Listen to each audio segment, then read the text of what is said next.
ওলিদের মাজার ভাঙতেছেন, আমি আপনাদেরকে স্পষ্ট ভাষায় বলে দেই, আপনাদের হাসর ইহুদিদের সাথেই হবে। ঠিক কিনা বলেন? আমরা মাজার জিয়ারত করি, মাজার পূজা করি না। আমরা মাজার পন্থী, কিন্তু মাজার পূজারি না। ঠিক কিনা বলেন? বিরোধী একটা অভিযান, এই অভিযানটা চালানোর কথা প্রশাসনের, আসলে আপনাদের পরিচয়টা কি জানতে চাচ্ছিলাম? আমরা এখানে এলাকাবাসী, এলাকাবাসীর পক্ষ থেকে অভিযানটা জি আমরা এখানে যারা ইয়াং আছি, ইয়াং জেনারেশনের উদ্যোগে যে আমরা এখানে মাদকের কোনো আস্তানা আর হতে দেব না, এই ইয়েতে আমরা বারবার চেষ্টা করতেছি। প্রশাসন আমাদের সহযোগিতা করবে এই আশ্বাস করছে, এবং তারা ছিল এতক্ষণ। তাদের সহযোগিতায় আমরা সবাই মিলে একটা যৌথ অভিযান করছি। কি কি পেয়েছেন আপনারা আপনাদের অভিযানে? আমরা তো আসলে একটা মিনিমাম পরিমাণ পাওয়া লাগে, যেটা আইনের কাছে ইয়া হইতে আপনার সেই মিনিমাম পরিমাণ তো আমরা পাই নাই। তবে আজকে আমরা সতর্ক করছি যেন পরবর্তীতে তারা এখানে এরকম মাদকের ব্যবসা বা এই ধরনের কোনো চোরাকারবারি না করতে পারে। সেই মিরপুরের জামাতের এমপি সে বলেছে সেখানে কোনো ধরনের মাজার আক্রমণ করা হয় নাই, সেখানে নাকি মাদক বিরোধী অভিযান চালানো হয়েছে। আমি ডাক্তারহীন ভাষায় এমপি সাহেবকে বলতে চাই, জামাতের এমপিকে বলতে চাই, আপনি যে বলেছেন সেখানে মাদক বিরোধী অভিযান চালানো হয়েছে, মাদক বিরোধী অভিযান চালানো কি জনগণের কাজ নাকি প্রশাসনের কাজ? তো প্রশাসনকে ফাঁকি দিয়ে তারা একের পর এক এইভাবে একের পর অন্যায় করে যাচ্ছে, আর একটি স্থানীয় প্রতিনিধি মব ভায়োলেন্সকে উস্কে দিচ্ছে। আমি মনে করি এই সমস্ত মব ভায়োলেন্সের পিছনে নিশ্চয়ই কোন ধরনের মদত সম্পৃক্ততা রয়েছে। আমরা মাজার ভাঙার ওই রকম তাওহীদওয়ালা চাই না। বলেন আমার রাসূলকে বাদ দিলে কোনো তাওহীদ আছে? আমার রাসূলকে যদি আপনি বাদ দিতে চান, তাহলে তাওহীদের পরিচয় আপনি জানতে পারবেন না। বরং তাওহীদ জানতে গেলে আমার রাসূল লাগবে। রাসূলকে বাদ দিয়ে হাইড করে শানের সালাতকে বাদ দিয়ে তাওহীদ যারা বলো, ওরা অরিজিনাল তাওহীদ নয়, ওরা ওই রকম তাওহীদপন্থী যারা মাজার ভাঙার তাওহীদ। আমরা মাজার ভাঙার ওই রকম তাওহীদওয়ালা চাই না। কথা বলেন, আরো জোরে বলেন। আসসালামু আলাইকুম ওয়া রাহমাতুল্লাহি ওয়া বারাকাতুহু। যারা আমার এই ভিডিওটি দেখছেন দেশে ও প্রবাসে, সবাইকে আন্তরিক মোবারকবাদ। দর্শক শ্রোতা, আপনারা প্রথমে লক্ষ্য করেছেন জামাতের একজন কর্মী তিনি বলেছেন যে শাহ আলীর মাজারে তারা নাকি মাদক বিরোধী অভিযান চালিয়েছে। দর্শক শ্রোতা, তারা প্রশাসনের সাহায্য নিয়ে মাদক বিরোধী অভিযান চালিয়েছে। মাদক বিরোধী যদি অভিযান চালাতে হয়, সেটা বাংলাদেশের আইন শৃঙ্খলা বাহিনী আছে এবং কি প্রশাসন আছে, তারা মাদক বিরোধী অভিযান চালাবে। কিন্তু জামাতের কর্মীরা কেন মাদক বিরোধী অভিযান চালাবে এবং কি তারা কেন মাজারে গিয়ে হামলা করে ভাঙচুর করবে, লুটপাট করবে এবং কি যারা জিয়ারতকারী তাদের উপরে মারধর করবে? দর্শক শ্রোতা, এই বিষয় নিয়ে বাংলাদেশের আহলে সুন্নাত ওয়াল জামাতের ওলামায়ে কেরাম মুখ খুলেছেন এবং কি গিয়াসউদ্দিন তাহেরি, আলাউদ্দিন জিহাদি হুজুর তারা কঠিন হুঙ্কার দিয়েছেন। আজকে আপনাদেরকে এই ভিডিওতে বিস্তারিত দেখাবো, তবে ভিডিওটি না টেনে সম্পূর্ণ ভিডিওটি দেখবেন। দর্শক শ্রোতা, কথা না বাড়িয়ে চলুন দেখে আসি সুন্নি আলেমরা কি বলেছেন। যারা আল্লাহর ওলিদের মাজার ভাঙতেছেন, আমি আপনাদেরকে স্পষ্ট ভাষায় বলে দেই, আপনাদের হাসর ইহুদিদের সাথেই হবে। ঠিক কিনা বলেন? আমরা মাজার জিয়ারত করি, মাজার পূজা করি না। আমরা মাজার পন্থী, কিন্তু মাজার পূজারি না। ঠিক কিনা বলেন? কড়া ভাষায় যদি আমরা একটা কথা বলি, তাহলে আমি আপনাদেরকে বলবো, কোন মাজারে কোন বিভ্রান্ত লোক, বিপদগামী লোকেরা মাদক সেবন করেন, বিভিন্ন ধরনের মাদক সেবন করেন। সব মাজারে না, কোন মাজারে। সত্য করে বলেন, আপনারা যারা সুন্নি মনে আছেন, আপনারা কি সেই মাদক, আমি সহজ করে বলি, সেই গাঁজা অথবা অন্য কোনো মাদক, এগুলি কি আপনারা সমর্থন করেন? আমরা কেউ এটা সমর্থন করি না। যারা মাজারে দরবারে আশ্রয় নিয়ে অথবা ইচ্ছাই হোক অনিচ্ছাই হোক এই ধরনের মাদকে আসক্ত, তাদের সাথে আদৌ কোনো দিন কোনো সুন্নি জামাতের সম্পর্ক নাই। এখন আপনি বলতেছেন অমুক মাজারে গাঁজা খায়, এই কারণে মাজার ভেঙে দিতে হবে। আমরা যদি পাল্টা প্রশ্ন করি যে অমুক মাদ্রাসায় বলাৎকার হয়, এই কারণে মাদ্রাসা ভেঙে দিতে হবে, কিন্তু এটা যুক্তিসঙ্গত কথা হবে না। মাজারে যদি কোথাও গাঁজা খায়, মাদক সেবন করে, আমাদের সবার দায়িত্ব সেই অপরাধগুলি দূরীভূত করা। কোন মাদ্রাসায় যদি বলাৎকার হয়, সেগুলি আমরা সবাই মিলে দূরীভূত করব পবিত্র একটা স্থান মাদ্রাসা, সেখানে ছাত্ররা কোরআন হাদিস শিখবে, সেটার উপযুক্ত পরিবেশ আমরা তৈরি করব।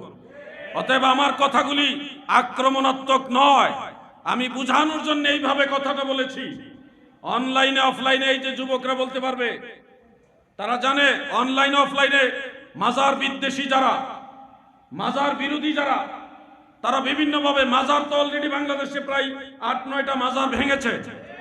শোনো, গাঁজা খাইলে জীবিত মানুষেরা খেয়েছে, বিপদগামী মানুষেরা খেয়েছে, কোন ধরনের শরীয়ত বিরোধী কাজ করলে জীবিত বিপদগামী বিভ্রান্ত মানুষেরা করেছে। মাজারের সেই আল্লাহর ওলির কোনো দোষ নাই, ঠিক কিনা বলে? একটা মানুষ যখন মারা যায়, সে মারা যাওয়ার পরে তাকে কবরস্থ করা হয়, দাফন করা হয়। মুসান্নাফ আব্দুর রাজ্জাকের মধ্যে হাদিসটা উল্লেখ, একজন সাহাবী একটা কবরকে হেলান দিয়ে বসেছিলেন। আমাদের প্রিন্সিপাল হুজুর চেয়ারে হেলান দিয়ে বসে আছেন না, ওই সাহাবীর মাজার একটু সামান্য উঁচু, যেটাতে হেলান দিয়ে আরেকজন সাহাবী বসে আছে। আমার কথাটা কি বুঝতেছেন? ওই সাহাবী কিসে হেলান দিয়েছেন? মাজারে। বলেন কিসে? এই হেলান দেওয়ার দৃশ্য দেখে প্রিয় নবীজি বলতেছেন, তোমরা হেলান দেওয়ার মাধ্যমে কবরবাসীকে কষ্ট দিও না। আপনারা কি বুঝলেন? কবরে হেলান দিলে কবরবাসী কষ্ট পায়। বলেন না, কবরবাসী কষ্ট পায়। মিশকাত শরীফের মধ্যে বাবুজ জানাইজের মধ্যে, কিতাবুজ জানাইজের মধ্যে আরেকটা হাদিস পড়েছি। হুজুর তো 40 বছর শুধু হাদিস পড়াইছে, যে একটা জীবিত মানুষের শরীরে আঘাত করা আর মৃত ব্যক্তির শরীরে অথবা হাড়ে, হাড্ডিতে আঘাত করা এক সমান। জীবিত মানুষকে আঘাত করলে যেমনি ভাবে ব্যথা পায়, একজন মৃত ব্যক্তির শরীরে আঘাত করলে তার রুহানি ভাবে তেমনি ভাবে ব্যথা পায়। যারা দুনিয়ার বিপদগামী বিভ্রান্ত মানুষদের কারণে মাজারস্থ বা কবরস্থ সেই আল্লাহর ওলির গায়ে আঘাত করেছেন, তার কবরে আঘাত করেছেন, মনে রাখবেন এটার কারণে মহান আল্লাহ তাআলা আপনাদের জন্য জাহান্নামের আযাব রেডি রেখেছে। আমি আপনাদের খেদমতে বলছি, আমরা মাজার জিয়ারতকারী, আমরা মাজার পূজারী নই। যারা আমাদেরকে জোর করে মাজার পূজারী বানাচ্ছেন, যারা জোর করে আমাদেরকে মাজার পূজারী বানাচ্ছেন, আমি আবার একটু এনশিওর হই, আপনারা বলেন, আপনারা কি মাজার জিয়ারত করেন না পূজা করেন? আপনারা বলেন নাই কিছু। সবাই কি জিয়ারত করেন? তাহলে আমরা যারা মাজার জিয়ারতকারী, আমরা যারা কবর জিয়ারতকারী, জিয়ারত এটা সুন্নতে রাসূল, সুন্নতে সাহাবা। আমরা মাজার ভাঙার ওই রকম তাওহীদওয়ালা চাই না। বলেন আমার রাসূলকে বাদ দিলে কোনো তাওহীদ আছে? আমার রাসূলকে যদি আপনি বাদ দিতে চান, তাহলে তাওহীদের পরিচয় আপনি জানতে পারবেন না। বরং তাওহীদ জানতে গেলে আমার রাসূল লাগবে।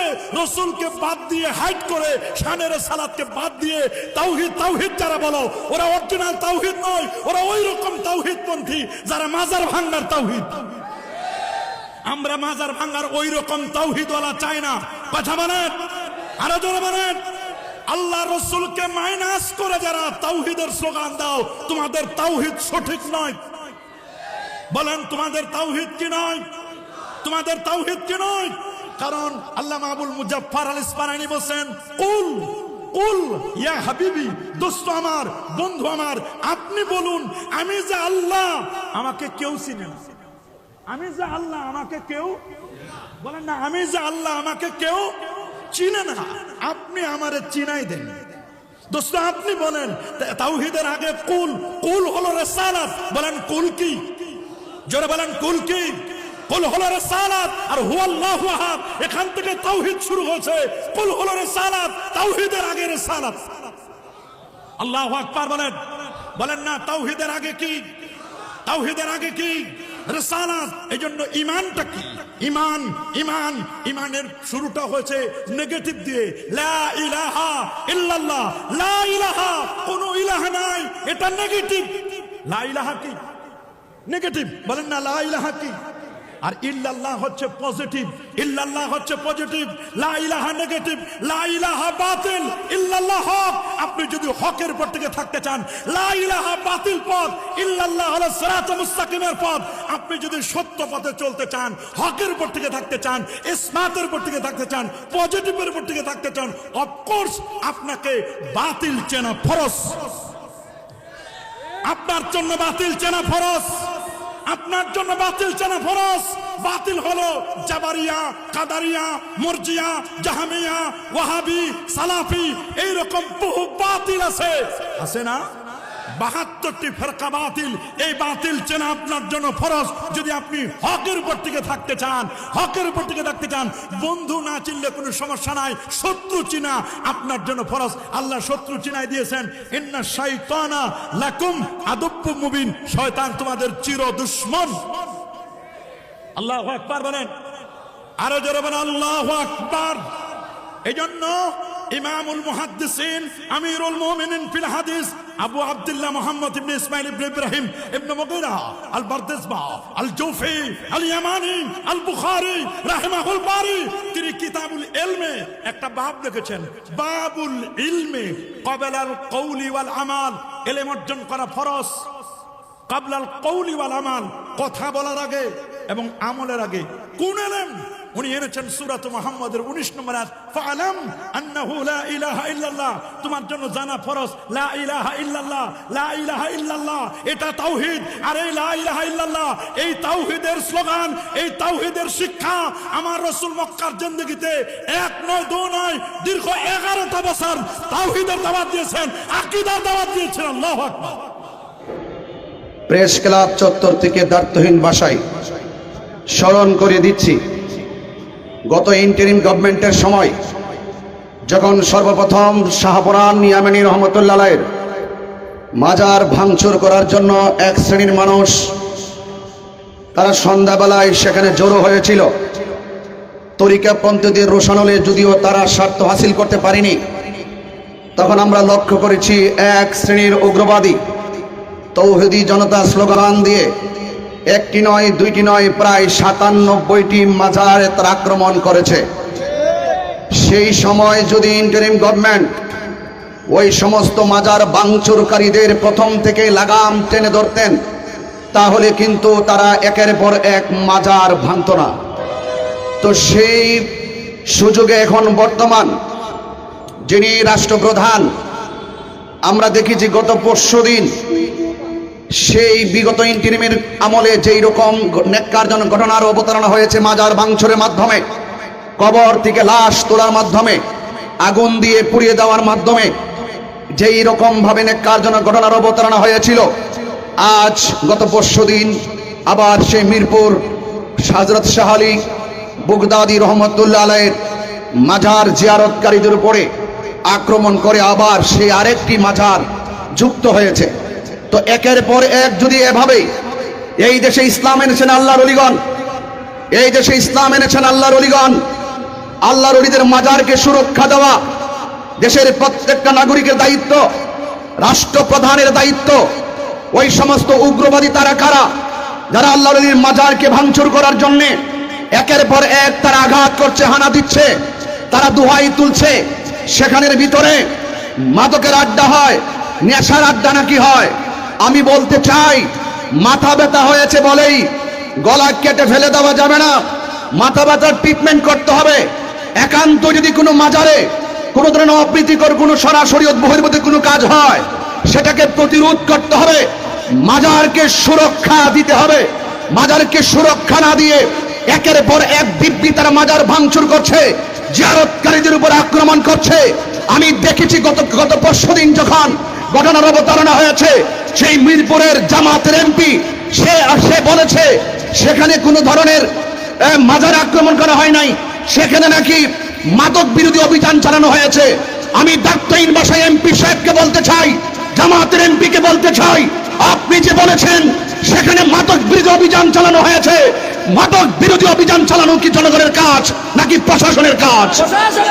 তো প্রশাসনকে ফাঁকি দিয়ে তারা একের পর এক এইভাবে একের পর অন্যায় করে যাচ্ছে। আর একটি স্থানীয় প্রতিনিধি মব ভায়োলেন্সকে উস্কে দিচ্ছে, আমি মনে করি এই সমস্ত মব ভায়োলেন্সের পেছনে নিশ্চয়ই কোন ধরনের মদত সম্পৃক্ততা রয়েছে। এজন্য আমি বলবো, রাষ্ট্রপ্রধানকে বলবো, অনতি বিলম্বে এই সমস্ত মাজারকে ভাঙচুর করার জন্য যারা একের পর এক অন্যায় করছে, অপরাধীদেরকে আপনারা আইনের আওতায় আনুন এবং তাদেরকে দৃষ্টান্তমূলক শাস্তির ব্যবস্থা করুন। পাশাপাশি মিরপুরের ওসি সাহেব গতকাল বলেছেন সেখানে কোনো লাঠি পেটা হয় নাই। আচ্ছা বলুন তো, সারা দেশের মানুষ দেখেছে, সারা বিশ্বের মানুষ দেখেছে, প্রকাশ্যে জিয়ারতকারীদেরকে আঘাত করেছে, স্থাপনাকে ভাঙচুর করা হয়েছে, মানুষকে রক্তাক্ত করা হয়েছে। প্রশাসনের তিনি কোন দায়িত্বশীল ব্যক্তি যিনি বলছে সেখানে লাঠি পেটা করা হচ্ছে না? আমি তো মনে করি প্রশাসনের এই সমস্ত দুর্বল কথাগুলো একের পর এক মব ভায়োলেন্স উস্কে যাচ্ছে। কথা বলে ঠিক কিনা? আমরা আশা করব প্রশাসনকে দায়িত্বশীল ভূমিকা পালন করতে হবে, স্থানীয় প্রতিনিধিদেরকে দায়িত্বশীল ভূমিকা পালন করতে হবে। আর যদি এর ব্যত্যয় ঘটে, আমি প্রেস ক্লাব থেকে বলতে চাই, এই দেশে 75% তরিকাপন্থী সুন্নি মুসলমান, তরিকাপন্থী মানুষ। আমরা অনেক প্রতিবাদ করেছি।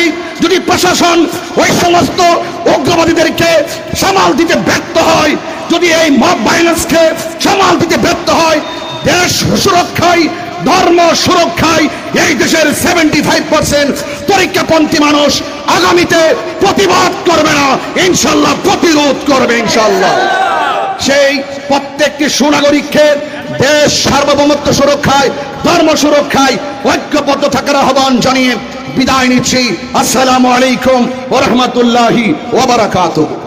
দর্শক শ্রোতা, আপনারা দেখতে পেয়েছেন আহলে সুন্নাত ওয়াল জামাতের উলামায়ে কেরাম এবং কি আলাউদ্দিন জিহাদি এবং কি তাহিরি হুজুর, তারা কিন্তু স্পষ্ট ভাষায় তারা বলে দিয়েছে যে যারা তৌহিদি জনতার নাম দিয়ে যারা এই ধরনের অপকর্ম করছে, আল্লাহর ওলির মাজার ভাঙে, তারা কখনোই মুসলমান নয়, তারা হলো বাতিল ফেরকা, তাদের মধ্যে এক ফোঁটাও ঈমান নেই। দর্শক শ্রোতা, এর সাথে বাংলাদেশের সরকারের প্রতি আহ্বান জানিয়েছেন যে তাদেরকে গ্রেপ্তার করে আইনের আওতায় এনে তাদেরকে কঠিন শাস্তি দেওয়া হোক।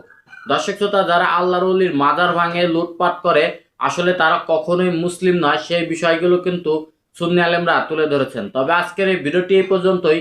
ভিডিওটি যদি ভালো লাগে অবশ্যই লাইক, কমেন্ট, শেয়ার করবেন এবং কি চ্যানেলটি সাবস্ক্রাইব করবেন। আল্লাহ হাফেজ।